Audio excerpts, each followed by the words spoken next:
모세는 자기 동족을 괴롭히는 애굽 군사를 죽이고 미디안 광야로 도망을 쳤습니다. 그곳에서 아내 시프라를 만나서 아들 둘을 낳았습니다. 그런데 그는 그 떨기나무에서 하나님께서 그를 불렀습니다. 가나안 땅에 이스라엘 백성들을 인도하는 말씀이었습니다. 오랜 그 이스라엘 백성들을 이끌고 광야 생활을 하는 중에 자신의 아내 시보라가 죽었습니다. 그러자 모세는 구스 여인 아내를 맞이한 것입니다. 흑인을 맞이한 것입니다. 그러자 모세의 누나 미리암과 그의 형 아론은 모세를 비방하기 시작했습니다.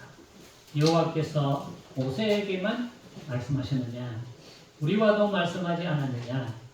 이 말을 들은 모세는 아무 말을 대답을 하지 않았습니다. 하나님께서 갑자기 모세와 아론과 미리암에게 너희 세 사람은 해막으로 모여라. 내 말을 들으라. 너희 중에 선지자가 있으면 나 여호와가 환상으로 나를 그에게도 알리고 또 꿈으로도 그와 말하기도 하거니와 내 종 모세와는 그렇지 아니하니 그는 내 온 집에 충성함이라. 그와는 내가 대면하여 명백히 말하고 은밀한 말로 하지 아니하며 그는 또 하나님의 형상을 보거늘 너희가 어찌하여 내 종 모세를 비방하기를 두려워하지 아니하느냐. 하나님이 떠나자 미리암에게 나병이 걸려 온 피부가 눈과 같이 희게 된 것입니다. 그의 형 아론이 모세에게 찾아가서 서포도소이다 내 주여 우리가 어리석은 일을 하여 죄를 지었나이다. 그 벌을 우리에게 돌리지 마옵소서. 모세가 하나님께 기도했습니다. 하나님 원하건대 그 우리 미디암을 누님을 고쳐주십시오. 하나님께서 그를 7일 동안 진령 밖에 두었다가 돌아오게 해라 해서 미디암이 문둥병을 깨끗하게 나음을 받고 다시 함께 광야 생활로 출발하게 됐다 한 말씀이 민수기 12장의 말씀에 기록이 되어 있습니다. 말씀에 모세는 그 온유함이 시내의 모든 사람보다 더하였더라 그렇게 성경에 말씀하고 있습니다. 이 온유함이 모세의 가장 큰 지도력이 있다 하는 것입니다. 그럼 온유함이라는 것이 뭐냐? 따뜻함이죠. 따뜻함. 온유라는 말은 원래 뜻은 가난하다 이런 뜻입니다. 가난하지만 가난하니까 모든 사람을 품을 수 있다는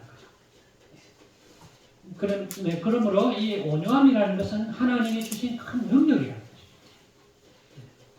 하나님이 우리에게 큰 권세를 주셨습니다. 그러면 우리가 말하는 그 권세는 우리 세상적인 어떤 그런 능력, 또 물질, 명예 이런 것이 하나님의 능력이 아니라 하나님이 주시는 우리에게 주신 영적인 능력이 그런 것과는 다르다. 오늘 말씀에 보면 고린도후서 10장 내용의 말씀이 하나님이 우리에게 어떤 권세를 주셨는가 하는 것을 우리가 한번 말씀을 통해서 찾아보자 합니다. 1절에 보면 바울이 이렇게 말했죠. 너를 대면하면 유순하고 떠나 있으면 너에게 대하여 담대한 나 바울은 이제 그리스도의 온유와 감용으로 친히 너희를 거는다. 그렇게 말씀하고 있죠. 바울이 가지고 있는 그 권세는 어떤 권세였느냐? 그리스도의 온유와 감용입니다. 예수님의 온유와 감용. 이것이 영적인 권세라는 것입니다. 바울은 이것을 가지고 많은 사람, 많은 교회, 많은 그 이방인들을 하나님께로 인도했다. 우리가 생각해 볼 때는 막 대단하고 막 운명술이 있고 유창하고 굉장히 진정한 것을 가져야만이 하나님의 권세로 인도함을 받는 사람으로 우리가 생각할 수 있지만 바울이 가지고 있는 것은 그런 것과는 전혀 반대했다 하는 것이죠. 바울이 가지고 있었던 것은 그리스도의 온유와 간종이라. 이 말은 그 성경은 지금 이런 말을 표현하고 있지만 쉬운 말로 하면 그리스도의 십자가다 이런 말입니다. 온유와 감정을 가장 잘 표현하는 것이 바로 십자가예요. 예수님이 십자가를 주셨지 않습니까? 그 십자가는 온유와 감정이고 겸손이다. 그것의 가장 실제적으로 보여주는 사건이 십자가의 사건이라는 거죠. 고린도전서 1장 18절에 보면 십자가의 도가 멸망하는 자들에게는 미련한 것이요 구원을 받는 우리에게는 하나님의 능력이다. 하나님의 능력은 뭐냐? 바로 십자가다. 그런 거예요. 우리가 십자가를 질 때 하나님이 역사한다는 거죠. 이것이 하나님의 능력이 권세라는 거죠. 그래서 세상적인 것은 하고는 전혀 다르다. 그런 말씀. 3절에 그렇게 말합니다. 우리가 육신으로 행하나 육신을 따라 싸우지 아니하노니 세상적인 것들로 가지고 우리는 싸우지 않는다. 그거 해가지고 싸워서는 실패한다. 그거 가지고 세상 사람들과 싸우면 질 수밖에 없다. 그러면 우리가 가지고 있는 것이 뭐냐? 하나님의 능력이 바로 십자가를 가지고 싸워야 된다. 그래서 4절에 보면 우리의 싸우는 무기는 육신에 속한 것이 아니요 오직 어떤 견고한 진도 무너뜨리는 하나님의 능력이다. 모든 이론을 무너뜨리고 모든 대적한 것을 무너뜨리고 생각을 사로잡아서 그리스도에게 복종하게 하는 것이다. 이것이 하나님의 능력이다. 하나님의 능력은 바로 십자가다. 그렇게 말씀하고 있습니다. 우리가 십자가를 그냥 실패한 사람이 그냥 지는 그런 것으로 생각하면 큰 잘못입니다. 하나님은 예수님을 십자가에 못 박게 하셔서 모든 인류를 구원하는 큰 능력을 우리에게 베풀어 주신 것입니다. 그러므로 우리도 십자가를 짊어질 때 그 사람은 하나님의 큰 능력을 가진 사람. 십자가가 없기 때문에 모든 문제가 발생하는 것입니다. 우리가 십자가를 지게 되면 하나님의 역사가 일어납니다. 이것이 하나님이 주시는 능력이다. 마태복음 11장 28절 30절을 보면 수고하고 무거운 짐진 자들아 내게로 오라. 내가 너희를 쉬게 하리라. 나는 마음이 온유하고 겸손하니 나의 멍에를 메고 내게 배우라. 그리하면 너의 마음이 힘을 얻으리니 이는 내 멍에는 쉽고 내 짐은 가벼웁니다. 무겁고 힘든 그런 우리가 내 짐을 쉽게 짊어질 수 있는 분이 예수님이다.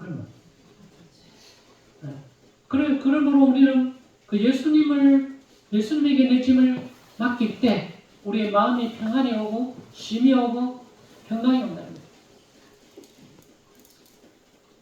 우리가 옛날에 그 봉고가 지금 나오게 된 그 계기가 어떠냐면 경기가 그때 굉장히 안 좋았거든요.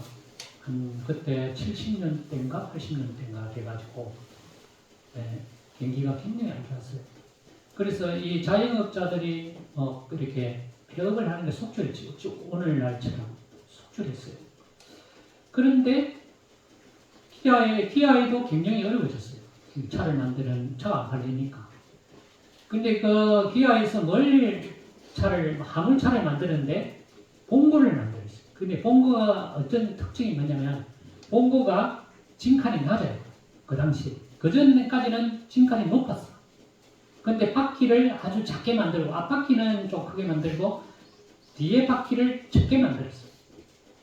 그래가지고 이제 시중에 내놨는데 폭발적으로 그 자영업자들이 이제 그 경기가 어려우니까 다 차에 싣고 다니고 장사를 하고. 근데 봉고를 보니까 짐을 싣기가 너무 편한 거예요. 그전에는 이 탑이 높아가지고 짐을 싣기 어려웠는데 봉고차가 나오니까 이게 징칸이 낮았어. 그래가지고 사람들이 봉고를 막 사기 시작했어. 그래가지고 이 기아 회사가 망할 뻔했는데 그 홍보 때문에 그 회사가 다시 살아났어. 네, 좋은 차는 어떤 차냐? 짐을 싣기에 쉬운 차들이 좋은 차. 낮아야 돼. 사람도 마찬가지. 좋은 사람이 누구 사람이야? 좋은 사람이 어떤 사람입니까? 낮은 사람. 내 짐을 쉽게 같이 공유할 수 있는 사람. 그 사람이 제일 좋은 사람. 우리가 가정생활을 하지 않습니까? 가장 좋은 사람이 누굽니까? 아내요, 남편이요. 왜? 쉽게 다 나눌 수 있고 같이 같은 짐을 공감할 수 있는 사람. 그 사람이 아내고 남편. 이 어려운 문제를 자식한테 이야기하면 참 어려워요. 자식한테 이야기해봐야 별로 좋은 호응이 안 와요. 그런데 옆에 있는 사람한테 참 내 마음을 또 내려놓기도 하고 또 저 남편의 마음도 알아듣기도 하고 이게 큰 위로가 되고 평안이 되고 힘이 됩니다.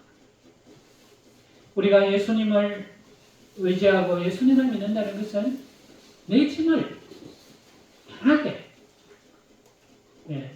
예수님께 드릴 수 있어요. 왜냐? 예수님은 십자가에서 낮은 모습으로 모든 짐을 지시기 위해서 완전히 낮은 모습으로 오셨기 때문에 나의 모든 문제를 다 내려놓을 수 있어요. 그것이 바로 하나님의 능력이기 때문입니다. 예수님 앞에 드리는 것이 하나님의 능력을 받는 방법이다. 예수님은 온유와 간용으로 십자가에서 모든 것을 완성했습니다. 그 다음에 하나님이 주신 우리에게 주신 권세는 뭐냐 하면은 세우는 권세. 세우는 권세. 8절에 보면 주께서 주신 권세는 너희를 무너뜨리려고 하는 것이 아니요 세우려고 하는 것이다. 세상에는 부수는 사람이 있고 세우는 사람이 있어요. 어떤 사람들은 그 사람이 가기만 하면 해가 깨지든지 모임이 깨진다든지 그래요. 근데 또 다른 사람 그 사람이 가기만 가면 다 깨질 거를 다시 일으켜. 어느 사람이 더 좋은 사람입니까? 세우는 사람이 훌륭한 사람이에요. 무너뜨리고 깨뜨리는 건 쉬워요. 그렇지 않습니까? 무너뜨리고 깨뜨리는 건 한순간에 내려요. 요즘은 철거하는 것도요, 그냥 다 이 하약을 가지고 다이너마이트를 해가지고 하면 몇 초 만에 다 그 큰 건물도 허물 수 있어요. 그런데 그걸 세운다는 것은 수년 걸리죠. 어느 사람이 힘 있는 사람입니까? 세우는 사람이 힘 있는 사람이죠. 하나님의 능력은 우리에게 주신 하나님의 능력은 세우는 능력이다. 우리가 세상을 살아갈 때 모든 것을 세우는 역할을 해야 돼요. 하나님의 주신 권세는 세우는 권세지 무너뜨리는 권세가 아니에요. 마귀와 사탄은 무너뜨리고 저주하고 깨는 것이 마귀가 하는 주 역할이에요. 하나님은 세우고 또 굳건하게 만들고 모든 것을 하나 되게 만드는 것이 하나님이고 마귀는 반대예요. 우리가 마귀를 쫓는 그런 사람이 아니지 않습니까? 우리는 하나님을 따라가는 사람. 하나님은 우리에게 세우는 권세를 주셨다. 그 다음에 하나님이 주시는 권세는 말과 행동이 일치하는 권세다. 하나님께서 우리에게 말씀으로 창조하지 않습니까? 이 세상을 말씀으로 창조하지 않습니까? 빛이 있어라 하니까 빛이 있었고, 땅이 솟아나는데 땅이 있었고, 해가 있어라 하면 해가 있었고, 하나님이 말씀 가라사대, 하나님 말씀, 모든 것은 하나님이 말씀으로 창조했어요. 그러니까 요한복음에 보면 그 말씀, 애초에 말씀이 계시니라, 말씀이 곧 하나님이다. 하나님과 함께 계시다. 그렇게 말씀합니다. 그러니까 우리가 하는 말은 굉장히 중요한 거예요. 우리의 말은 반드시 행동으로 나타나야 돼요. 말을 잘하는 사람의 실수가 뭡니까? 말을 하면서 말은 잘하지만 행동을 안 해. 안 따라줘. 그럼 사람들이 그 사람을 신뢰하지 않아요. 말은 잘하는데, 말은 모든 것을 다 해준다는데, 실제로 행동은 그렇지 않아. 그러면 그 사람 신뢰를 잃게, 힘이 없어진다. 힘이 있는 사람은 말과 행동이 일치합니다. 하나님은 말과 행동이 일치했어요. 하나님이 어떤 말을 하시는 분 아니죠. 하나님이 말씀하시면 반드시 그대로 됐어요. 그래서 성경은 말하기는 더디하고 듣기는 속히하라. 그렇게 말씀하셨어요. 말을 너무 많이 하면 실수가 많고 그 사람의 가치가 떨어져요. 왜? 행동이 안 따라가 주니까. 말을 많이 하면 행동이 안 따라가죠. 그러면 하나님을 신뢰하지 못하게 되고 나로 인해서 실족합니다. 제가 옛날에 아주 어릴 적에 제가 초등학교 그 당시에 한 4학년인가 3학년인가 됐고 그 다음에 이제 내 3살 아래 동생들 되는 그 동생 친구가 있었어요. 그러니까 내가 한 3학년, 4학년 정도 됐을 때 그 애는 한 1학년 정도 됐어요. 근데 같은 동네에 살았는데 하루는 내가 학교 갔다 오는데 그 내 동생 되는 그 조그마한 애가 내보고 뭐라고 하는 게 아니라 형님 우리 집에 가면 건총이 있다는 거예요. 그 당시 70년, 80년대 될 때 그 남자애들은 그때는 막 노는 게 칼싸움하고 총상하고 막 그랬거든요. 그게 이제 놀이가 20살 막 땅 하면 죽었다 이런 걸 가지고 놀았거든요. 근데 자기 집에 가면 진짜 건총이 있다는 거야. 그래서 나는 호기심에 정말 그 건총을 보고 싶었어요. 그래, 그럼 너희 집에 가면 볼 수 있나? 그러니까 집에 있다는 거죠. 오면 보여준다. 근데 그냥 안 된다는 거죠. 그래서 제가 우리 집에 장사를 했거든요. 그 당시에 사탕, 그죠? 사탕이 굉장히 최고의 인기 가졌었어요. 사탕을 훔쳤어, 제가. 그걸 건총이 보고 싶어가지고. 그래가지고 이제 그걸 들고 저 시장 쪽 안쪽에 있었거든, 그 친구, 그 동생 친구. 그래가지고 내가 불러냈어. 야, 나 오늘 건총 좀 보러 왔다. 이러니까. 내가 사탕을 줬거든요. 그러니까 좀 기다려라. 들어가더만은 한참 있다가 또 나와요. 그러더만은 하는 말이 건총을 쌀독에 넣어놨는데 없다는 거야. 그럼 잘 찾아봐라. 내가 지금 눈깔 사탕 하나 줬나? 그래, 찾아봐라. 또 다시 들어가. 한참 있다가 또 나오는 거야. 나와가지고 진짜 없다는 거야. 그럼 난 너무 신나해가지고 그러면 다음에 뭐 갖다 놓고 보자 이러고 이제 왔어요. 그 다음날 또 가서 이 건축 한번 보자 그러니까 없다는 거야. 그럼 나중에 내가 알게 됐어. 저 거짓말이구나. 얼마나 실망을 했는데 그 친구 지금까지 있어. 난 그 친구 말하면 절대 안 일어나요.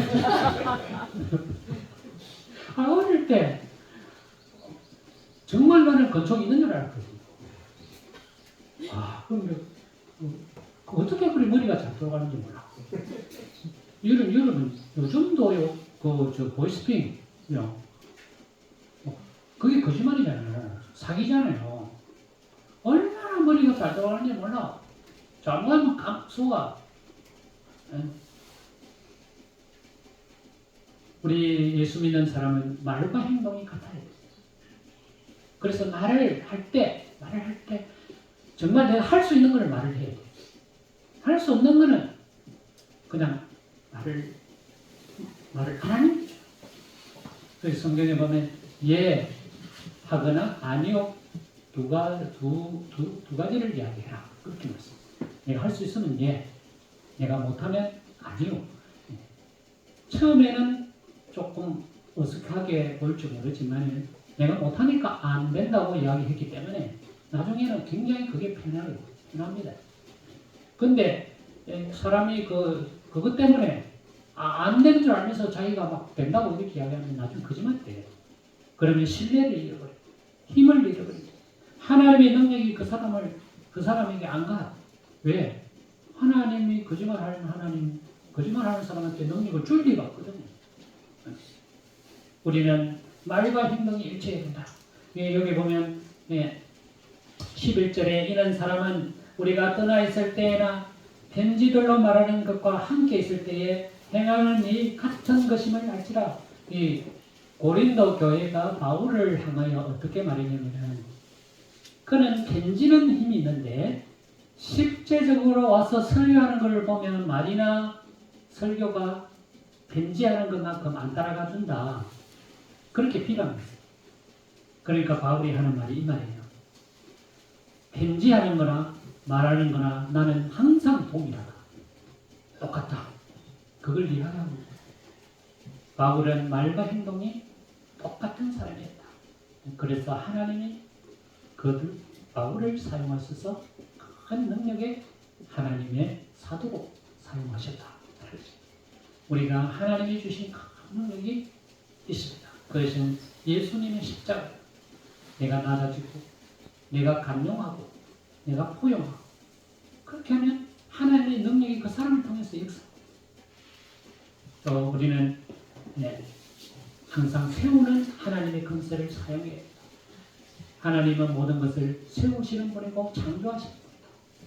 그러므로 우리도 어딜 가든지 항상 세우고 창조하고 도우고 모든 것을 살려내는 그런 하나님의 능력을 사용해야 합니다. 말과 행동이 항상 일치해야 된다.